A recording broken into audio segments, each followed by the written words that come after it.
Éxodo capítulo 19.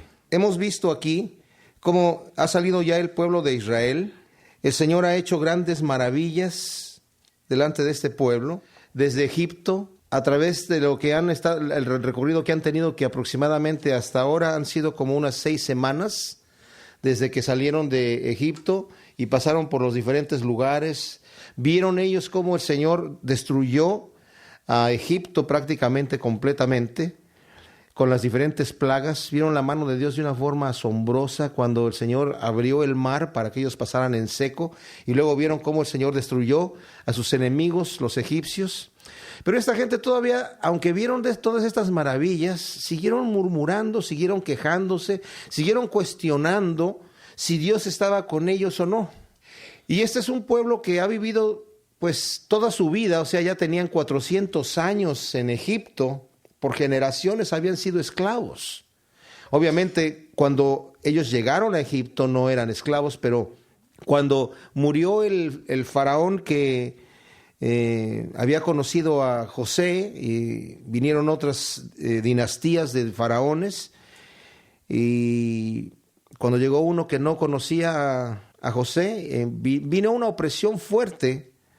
Durante la época de Moisés, en su nacimiento, estaban matando a los varones porque ya se habían multiplicado muchos el pueblo hebreo. Entonces había una terrible opresión y necesitamos entender la mentalidad de esta gente. Venía un poco apocada, no tenían fuerzas, no tenían valor para pelear. Y por eso el Señor los lleva en un recorrido, porque el Señor necesitaba educar al pueblo de Israel. No estaban listos para ir a la tierra prometida inmediatamente, porque el Señor los pudo haber llevado en un periodo de unos 11 días o 12 días máximo, que era lo que hubieran tardado en ir de Egipto, de donde estaban, de la ciudad de Ramsés, hasta la tierra de Canaán. Pero el Señor se los lleva por un recorrido más largo en el desierto, porque tenía que educarlos. No obstante, va a ser un recorrido no tan largo. Yo había dicho que eran 2 años, pero es un poco menos de 2 años. Realmente es un poquitito más, nada más de 1 año, cuando ellos van a llegar eventualmente a Cades Barnea, que va a ser la frontera para la tierra de Canaán, pero aún así no están listos para entrar, porque no tienen fe.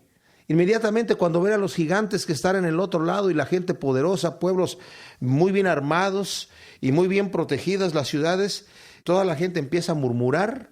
E incluso hablaron de apedrear a 2 de los espías de los 12 que enviaron, que decían: vamos, porque el Señor lo va a entregar en nuestras manos. Hablaron de apedrearlos porque ellos estaban muy temerosos para ir a tomar posesión de la tierra prometida.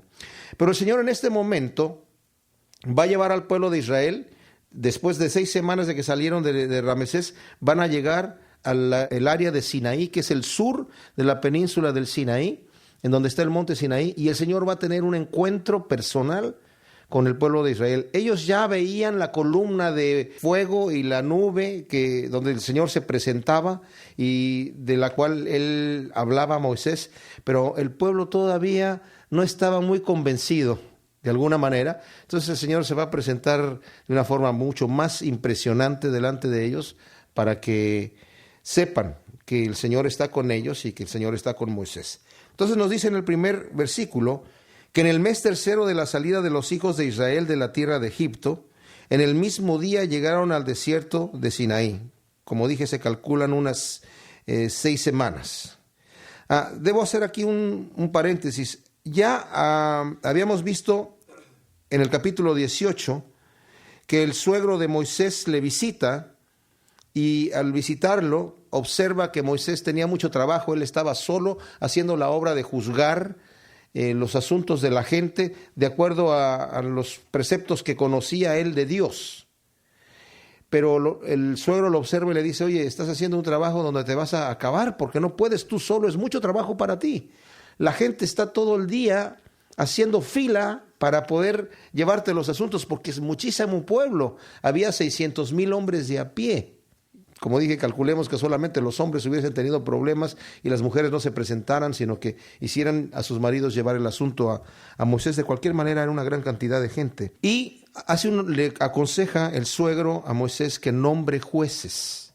Estos jueces, como nos dice Deuteronomio, son tomados de los principales de las diferentes tribus, de las diferentes familias, y los pone a ellos como jefes de millares, como jefes de centenas, como jefes de 50 y de 10, para que ellos estén juzgando sobre los asuntos pequeños. Las cosas fuertes y las cosas de juicios duros se los traerían a Moisés para que él determinara lo que se debía hacer.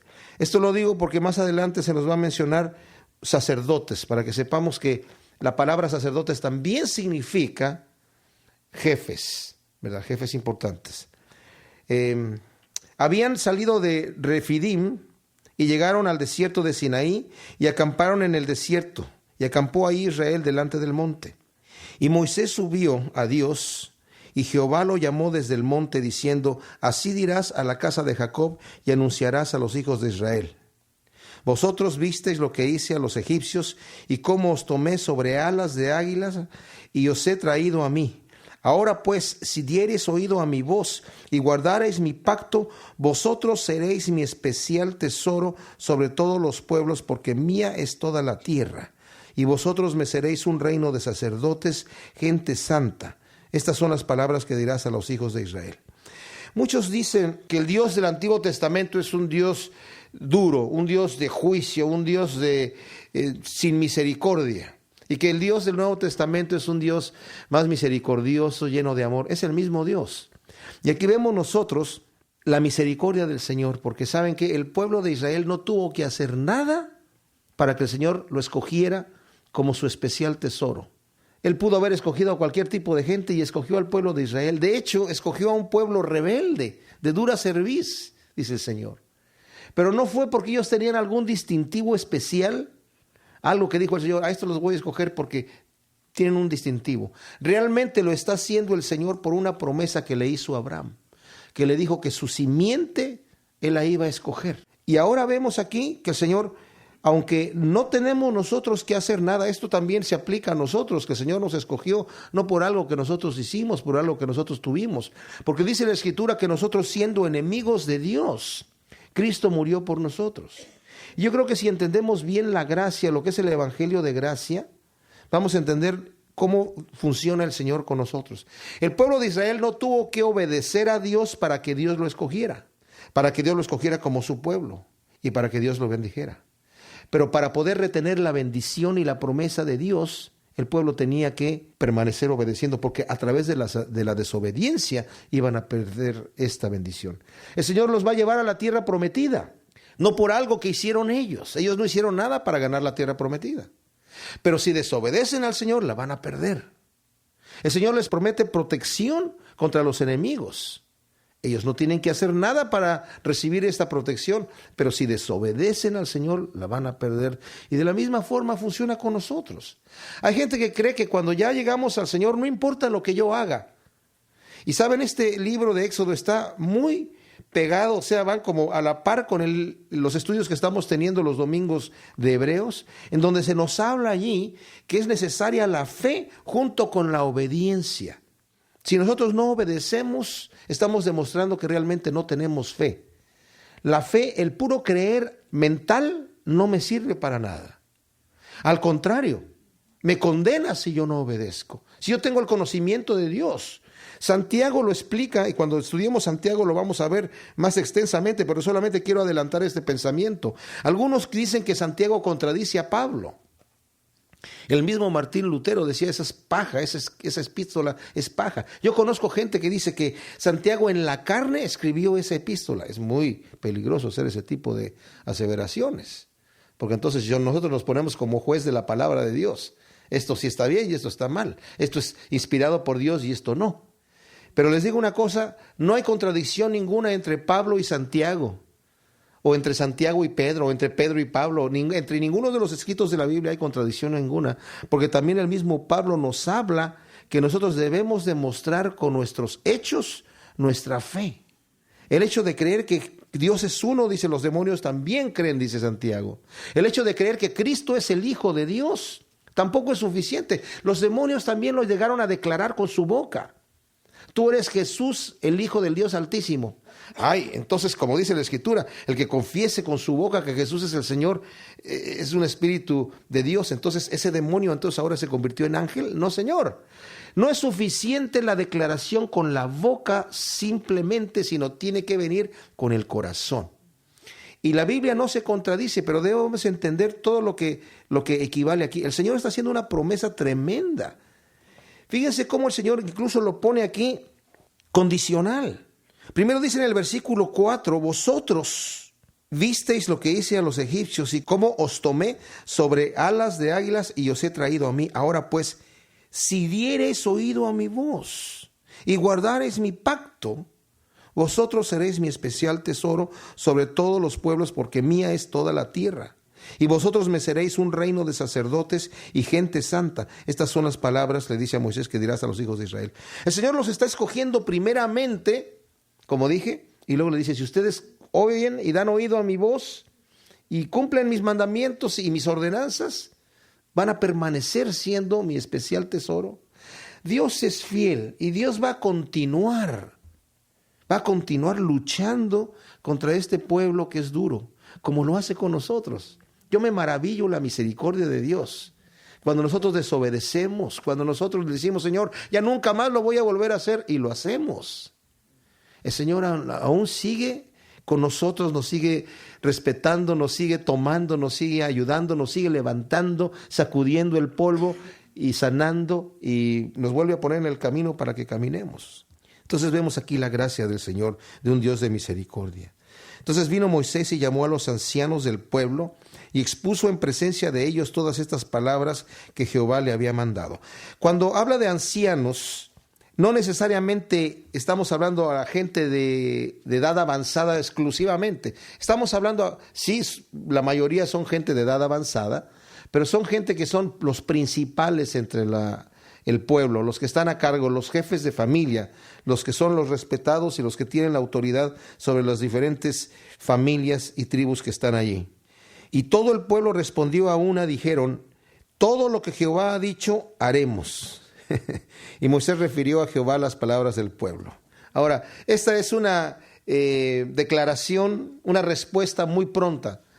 No lo están diciendo de corazón, ¿verdad? Lo están diciendo en un momento de emoción, diciendo, mira, todo lo que el Señor dice que debemos hacer, lo voy a hacer.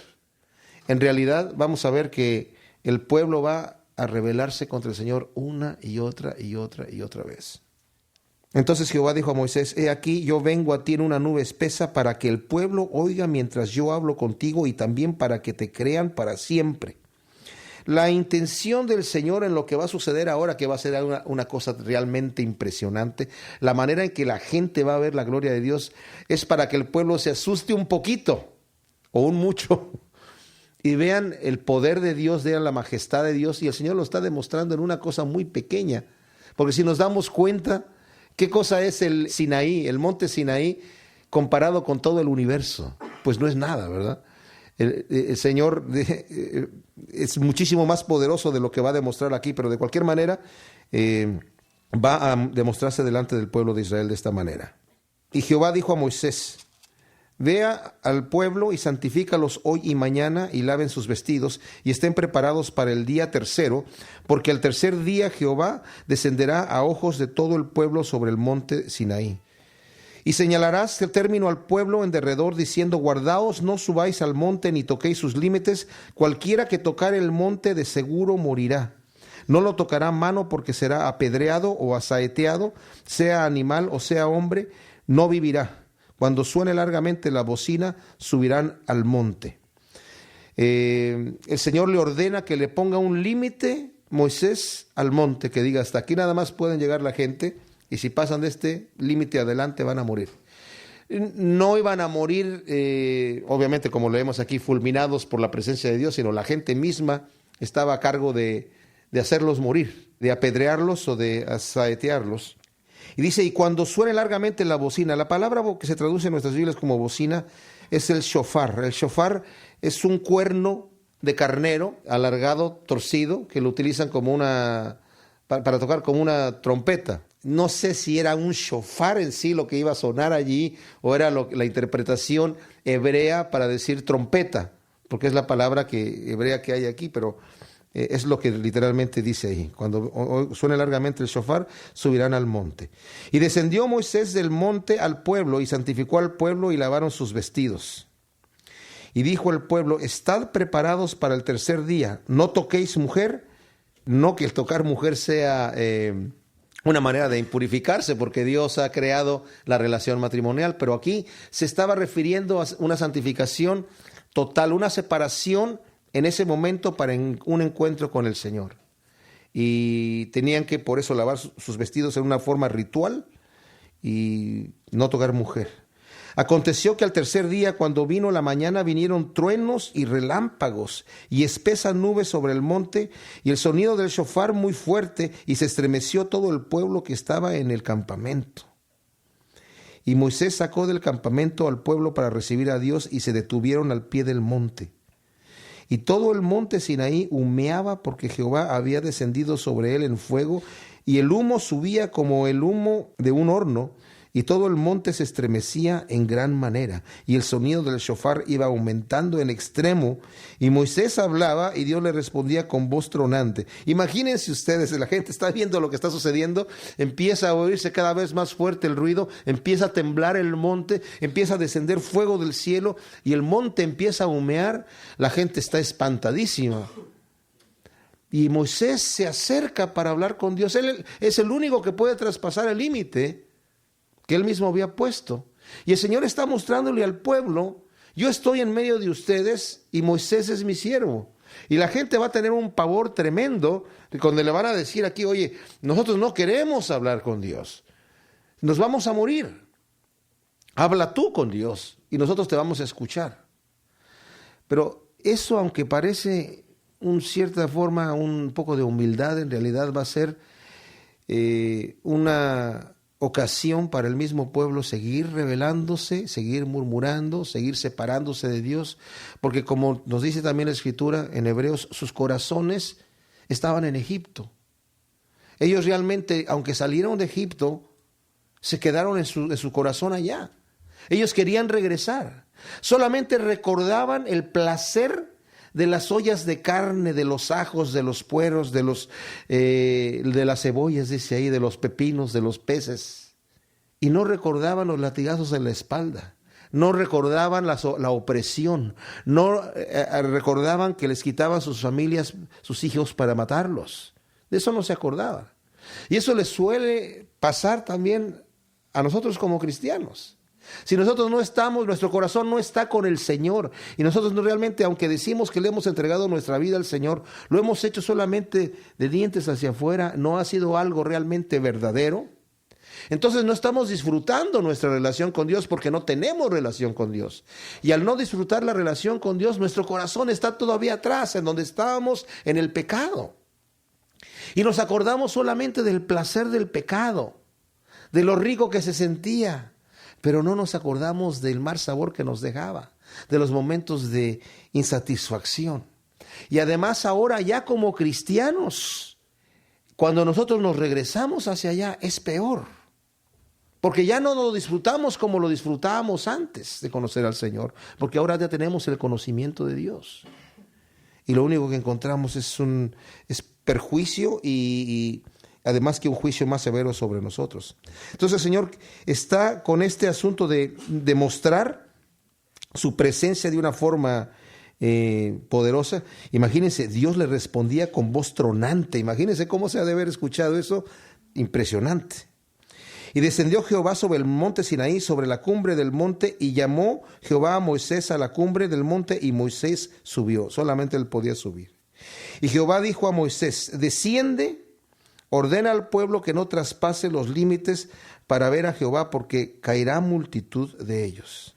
Y también que se santifiquen los sacerdotes que se acercan a Jehová, para que Jehová no haga en ellos estrago.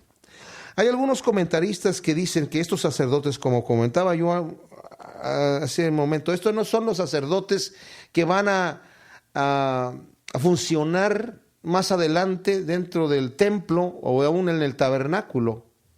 Porque todavía el Señor no instituye a los sacerdotes, todavía no los instituye. Los va a instituir más adelante, y realmente los sacerdotes van a ser de la tribu de Leví, ¿verdad? Descendientes de Aarón. Los primeros van a ser pues los hijos de Aarón inmediatamente, los primeros sacerdotes y Aarón mismo. Aunque en este momento el que está funcionando como sacerdote únicamente es Moisés, porque Moisés está presentándose al Señor por parte del pueblo y al pueblo por parte de Dios. Entonces está como un mediador, que es la función que viene a hacer el sacerdote. Entonces, ¿qué sacerdotes son estos? Si no son los sacerdotes del orden levítico, ¿qué sacerdotes son? Pues tienen que ser estos jefes que yo les dije, que jefes de familia y jefes que están como principales, que están ahí a cargo. Y pareciera, por lo que nos dice el versículo 22, también que se santifiquen los sacerdotes que se acercan a Jehová, para que Jehová no haga en ellos estrago. Pareciera ser que estos sacerdotes no se habían santificado. El pueblo ya se había santificado, el pueblo ya se había lavado, el pueblo ya estaba obedeciendo, pero hay gente que dice, yo no necesito, yo estoy en una posición superior, yo no necesito pasar por este tipo de asunto. No es así, no es así. El Señor no hace acepción de personas y ninguno de nosotros tiene privilegios delante de Dios especiales. A veces pensamos que es así. A veces escuchamos que es así. Yo conozco personas que piensan que por estar en el ministerio, tener una posición importante, Dios les da un permiso especial para pecar. Jamás sucede eso. Jamás sucede. O que ya saben que tenemos un trato. Yo con el Señor tengo un trato. Yo tengo mi manera de pedirle perdón. Pero a la vez cuando se paran y predican, condenan el pecado. Yo escuché una vez de un predicador hace muchos años que lo descubrieron en adulterio y había estado en adulterio por 2 años. Y le preguntaron, oye, ¿cómo usted se atrevía a predicar? Incluso condenaba el adulterio de sus predicaciones. ¿Cómo se atrevía usted a predicar y estar practicando el adulterio? Y sabes que yo adulteraba los lunes y después me arrepentía toda la semana y ya cuando llegaba el domingo pues ya iba bien perdonado. Entonces, y el lunes volvía, ya lo tenía programado, ya tenía su sistema para pecar. Pues ustedes creen que Dios lo podemos engañar con una cosa así.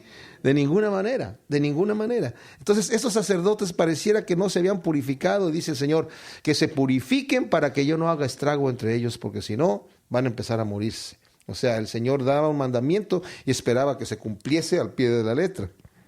Moisés dijo a Jehová, el pueblo no podrá subir al monte Sinaí, porque tú nos has mandado diciendo, señala límites al monte y santifícalo.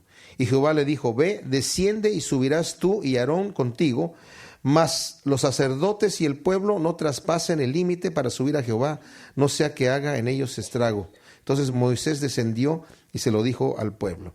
Aquí entonces vemos la instrucción de parte del Señor, en donde también le da permiso a Aarón a que suba al monte.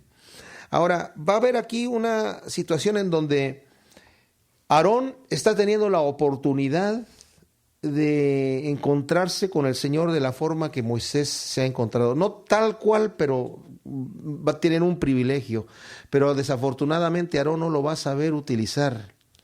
El corazón de Aarón todavía pareciera en cierta forma un poquito en Egipto. Y va a hacer cosas terribles, va a cometer errores graves, pero aún así la misericordia del Señor va a seguir estando con Aarón hasta que se muere Aarón, ¿verdad? Pero vemos que aquí tiene una oportunidad especial de parte del Señor. En el capítulo 20 de Éxodo, vemos que ya Moisés ha llegado al Sinaí con el pueblo de Israel. El Señor ya les ha dado instrucciones que tienen que purificarse porque el Señor está a punto de empezar a darles los estatutos, la ley. Les dice que se purifiquen. El Señor se presenta de una forma impresionante delante del pueblo en el monte, haciendo al monte temblar y el monte humear, y oyendo la voz, la gente de Dios, en una voz tronante, para que la gente se diese cuenta que Dios estaba entre ellos y para que se diese cuenta que Dios estaba con Moisés. Y va a empezar a dar lo que conocemos nosotros como los 10 mandamientos. Estos 10 mandamientos son la ley resumida. Todos los preceptos de la ley en cierta forma resumidos, aunque el Señor más adelante va a dar ciertas leyes específicas de higiene, de comportamiento. Estos 10 mandamientos nosotros los vemos, con excepción del 4º mandamiento, los vemos repetidos constantemente en el Nuevo Testamento. no están obsoletos, porque Cristo dijo, yo no vine a abrogar la ley, yo no la vine a cancelar, no la vine a quitar, la vine a cumplir. ¿Y cómo la viene a cumplir el Señor? Porque dice, oíste que fue dicho, mas yo os digo. Y cuando dice eso, no está abrogando la ley, sino más bien está diciendo, esta es la manera en la que se debe de cumplir aquel mandamiento. El que pensó que el cumplir la ley era solamente seguir la pura letra, estaba equivocado. Había que tener un cambio de corazón, una intención correcta de corazón, que es la que el Señor muestra y nos demuestra a nosotros. Entonces nos dice en el capítulo 20, en el primer versículo, que habló Dios todas estas palabras diciendo, yo soy Jehová tu Dios que te saqué de la tierra de Egipto, de casa de servidumbre. No tendrás dioses ajenos delante de mí. Este es el primero de los mandamientos. No tendrás dioses ajenos delante de mí. No solamente se está refiriendo a no tener otros ídolos, ¿verdad?, que de otros dioses de otras religiones, sino a nadie más. A nadie más podemos adorar más que al Señor. Más adelante este mismo mandamiento, así como lo estoy diciendo, lo va a dar el Señor en la ley, ¿verdad? A tu Dios solamente adorarás y a nadie más. Y cuando dice a nadie más, es a nadie más. No podemos decir, bueno, es que, pero también podemos adorar a un santo o a una virgen. No, porque dice a nadie más. Solamente tienes un solo Dios. Y el Señor es un Dios celoso, lo va a decir más adelante. Pero el primer mandamiento es importante. No tendrás dioses ajenos delante de mí.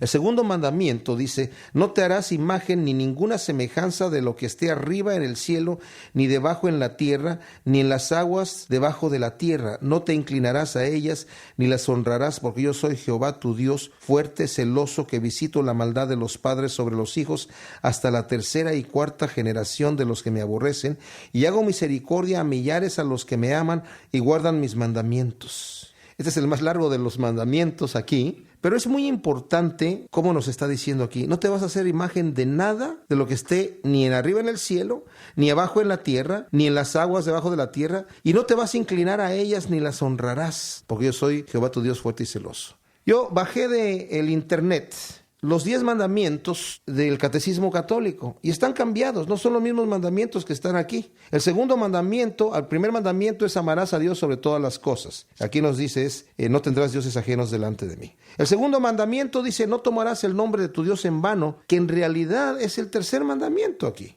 Quitaron el segundo mandamiento. Y en realidad después inventaron un nuevo mandamiento que es el noveno. Le pusieron no consentirás pensamientos ni deseos impuros, que no está aquí. También bajé del internet del Vaticano. Están justificando por qué veneran a las imágenes, por qué hacen santos y por qué hacen vírgenes e incluso Cristos y por qué las veneran. Y eso es lo que dice el Vaticano. El mandamiento divino, que acabamos de leer, implicaba la prohibición de toda representación de Dios por mano del hombre. El Deuteronomio lo explica así, puesto que no vistes figura alguna el día que el Señor os habló en Horeb, de en medio del fuego. No vayáis a prevaricar y os hagáis alguna escultura de cualquier representación que sea. Quien se revela a Israel es el Dios absolutamente trascendente. Él lo es todo, pero al mismo tiempo está por encima de todas sus obras. Es la fuente de toda belleza creada. Sin embargo, ya en el Antiguo Testamento, Dios ordenó y permitió la institución de imágenes que conducirán simbólicamente a la salvación. Eso quién sabe cómo está. Por el Verbo encarnado, la serpiente de bronce, el arca de la alianza y los querubines que están encima del arca de la alianza, fundándose en el ministerio del Verbo encarnado, el séptimo concilio ecuménico, celebrado en Nicea en el año 787, justificó contra los iconoclastas el culto de las sagradas imágenes, las de Cristo, pero también las de la Madre de Dios, de los ángeles y de todos los santos. El Hijo de Dios, al encarnarse, inauguró una nueva economía de las imágenes. El culto cristiano de las imágenes no es contrario al primer mandamiento que proscribe los ídolos. En efecto, el honor dado a una imagen se remonta al modelo original. El que venera una imagen venera en ella la persona que en ella está representada. El honor tributado a las imágenes sagradas es una veneración respetuosa, no una adoración que solo corresponde a Dios. El culto de la religión no se dirige a las imágenes en sí mismas como realidades, sino que las mira bajo su aspecto propio de imágenes que nos conducen a Dios encarnado. Ahora bien, el movimiento que se dirige a la imagen en cuanto tal no se detiene en ella, sino que tiende a la realidad de la que ella es imagen. Como vemos aquí, el problema, al haber cambiado el primer mandamiento que dice no tendrás dioses ajenos delante de mí, y lo cambian por amarás a Dios sobre todas las cosas, y el segundo lo omiten, porque según esto, como Dios también dijo, hagan unos ángeles, unos querubines que estén arriba del arca, pues también dijo, hagan granadas y hagan hojas y hagan... pero entonces vamos a hacer imágenes de las cosas que están abajo en la tierra también. Pero ¿cuál es el propósito? Entendemos que el Señor no está prohibiendo hacer imágenes en sí, y yo no puedo ser entonces un escultor ni un pintor, sino está prohibiendo inclinarse a ellas. Si yo hago una representación de Cristo o del Padre, aunque sea Miguel Ángel, el Señor está diciendo no lo hagas. El Señor Jesucristo, por el hecho de que vino como hombre, no está inaugurando una nueva economía en cuanto a las imágenes, porque ahora ya lo vimos como es como hombre. Muéstranos al Padre, le dice Felipe. El que me ha visto a mí ha visto al Padre. Así es el Padre, como tú eres. Físicamente no, obviamente. No se está refiriendo al físico, porque Dios es espíritu.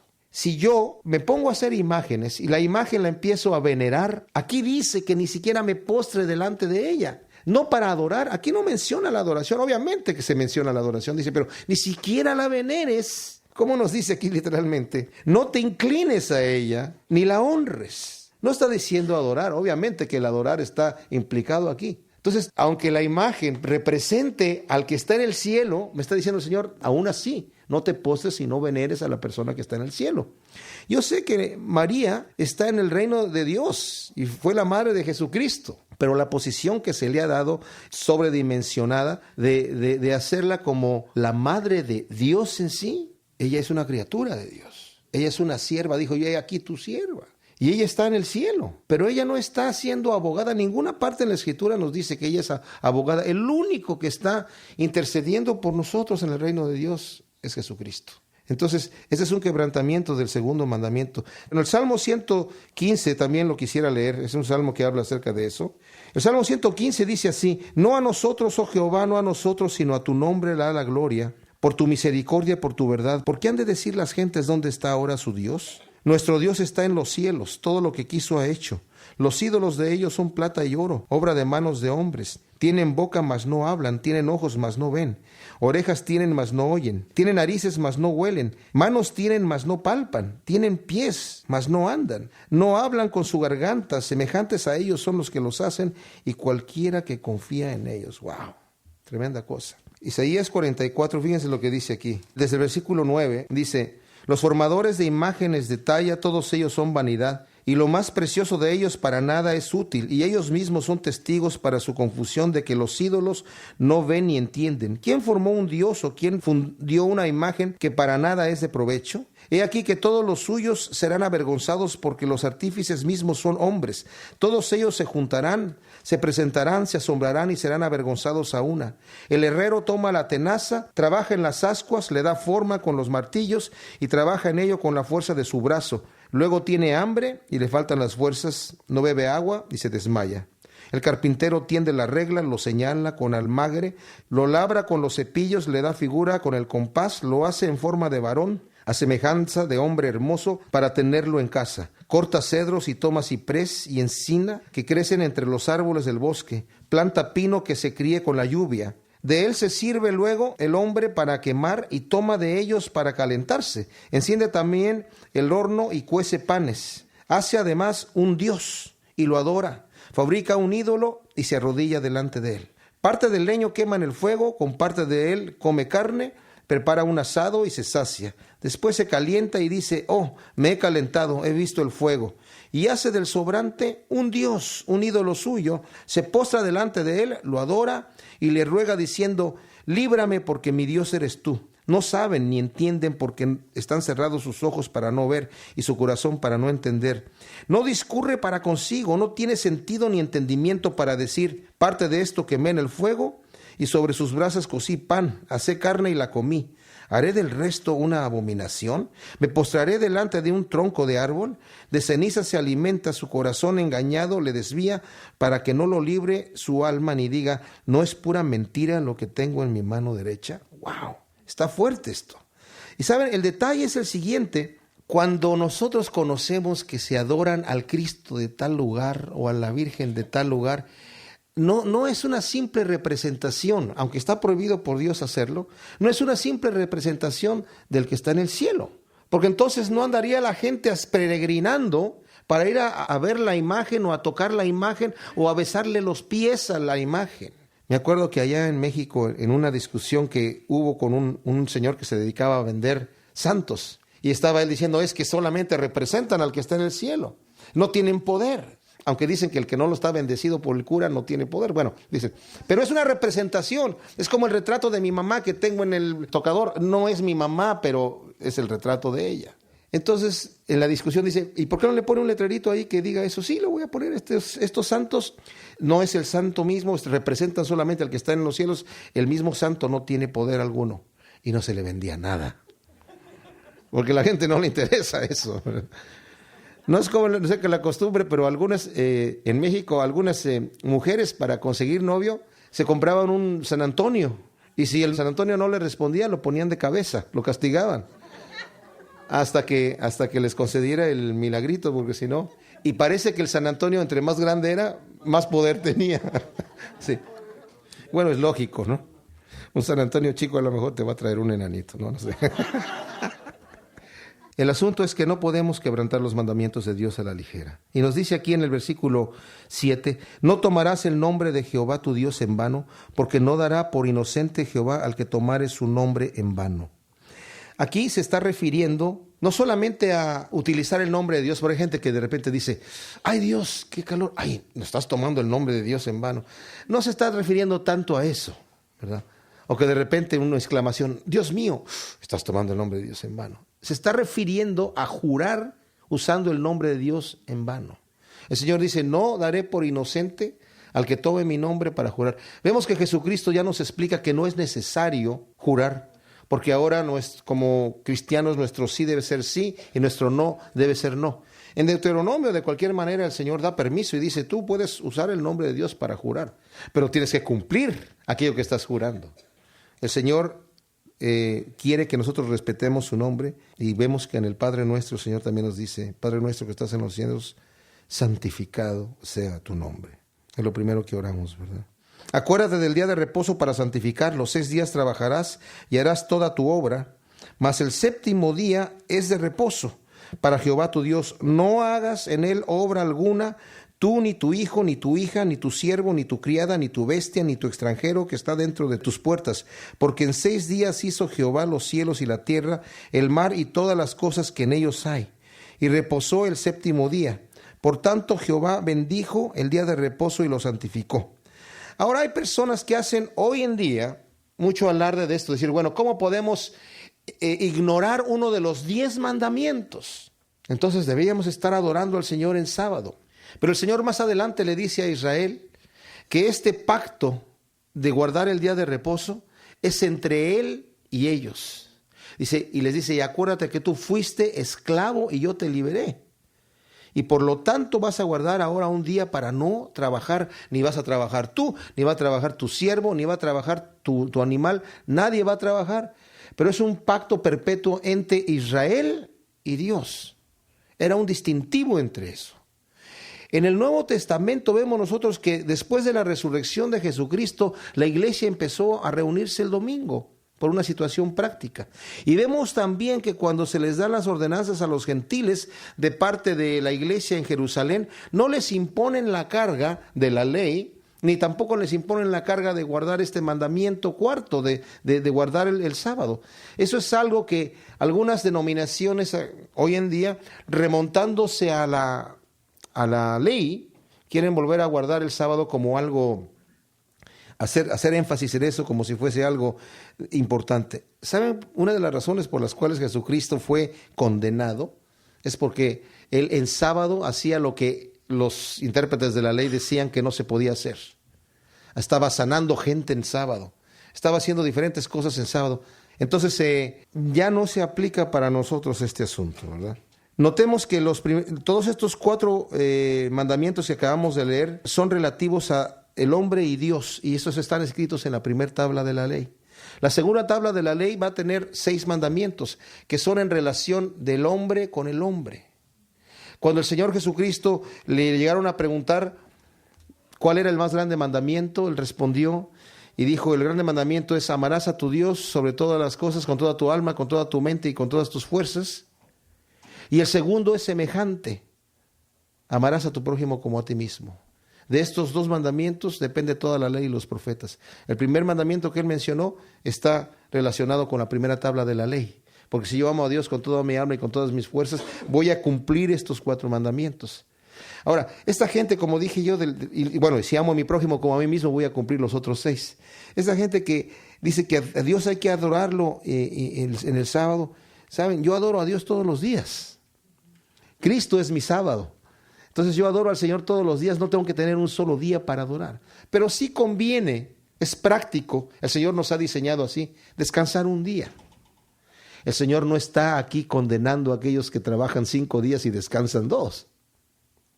Tampoco, ¿verdad? No tiene absolutamente nada que ver con eso. Entonces dice el versículo 12, honra a tu padre y a tu madre, para que tus días se alarguen en la tierra que Jehová tu Dios te da. Y el honrar también significa, como hemos comentado en otras ocasiones, cuando ellos envejezcan, tienes que preocuparte por ellos económicamente. No matarás. La palabra no matarás, hay muchas palabras en hebreo para matar. Aquí literalmente significa no asesinarás con alevosía. No está diciendo aquí que no se permite la pena capital, porque es otra palabra la que se utiliza para matar con pena capital. El Señor mismo va a instituir la pena capital. Ya acababa de decir, el que se acerque al monte tiene que morir. Y tiene que morir por mano del hombre. El Señor le dijo a Noé, cuando regresó, cuando bajó del diluvio y salió del arca, le dio el mandamiento: el hombre que matare a otro hombre, por mano del hombre debe morir. Él instituyó ahí la pena capital por asesinato. Entonces aquí está diciendo, no asesinarás, literalmente. También debemos entender, por ejemplo, el Señor ordenó a varios reyes hacer guerra. Y la guerra es para matar gente. Y a veces ordenó, ve a cierta ciudad e aniquila a todo mundo.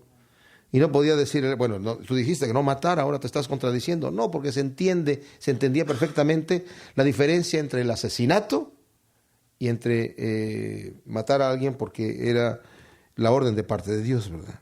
No cometerás adulterio, no hurtarás.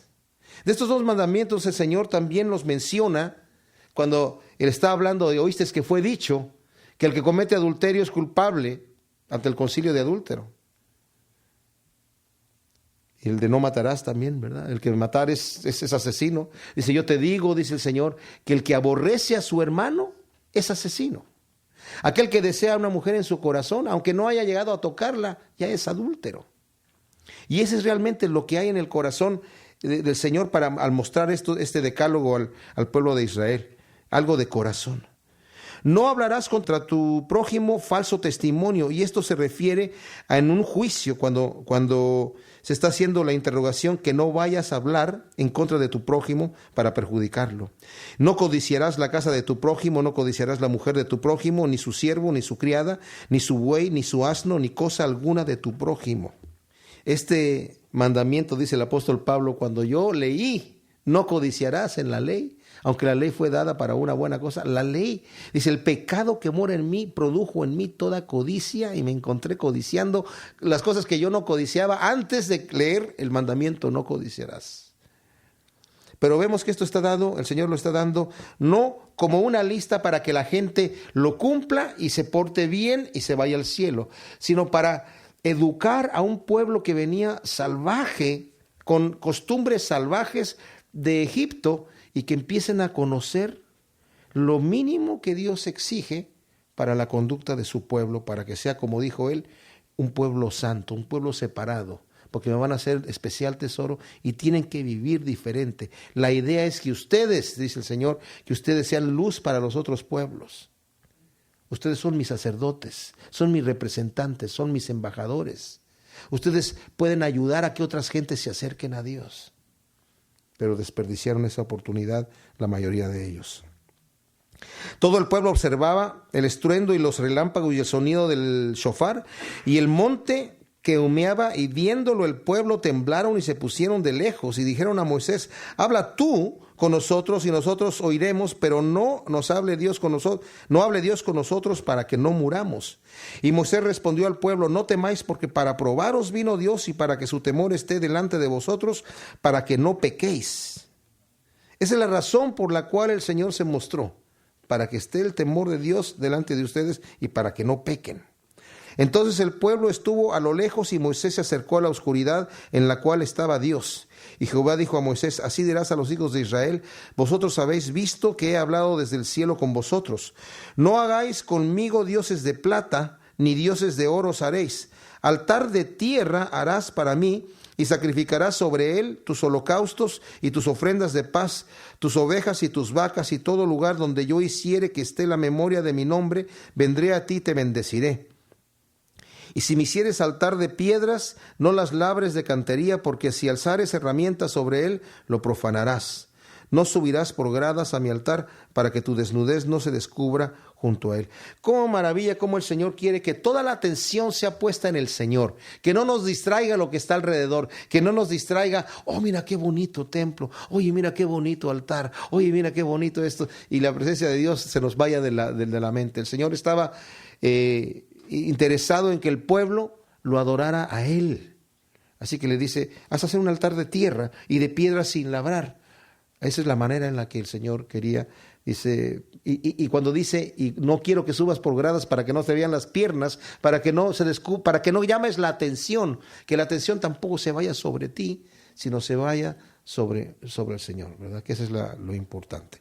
Gracias, Padre, te damos por tu palabra, Señor. Realmente vemos aquí en estos 10 mandamientos el principio, Señor, de la grandeza de lo que tú has hecho, de lo que tú has exigido para nosotros, Señor, para llevar una vida santa delante de ti. Y ahora, a través del Espíritu Santo morando en nosotros, Señor, tú has escrito la ley de tu Espíritu en nuestros corazones para vivir unas vidas santas.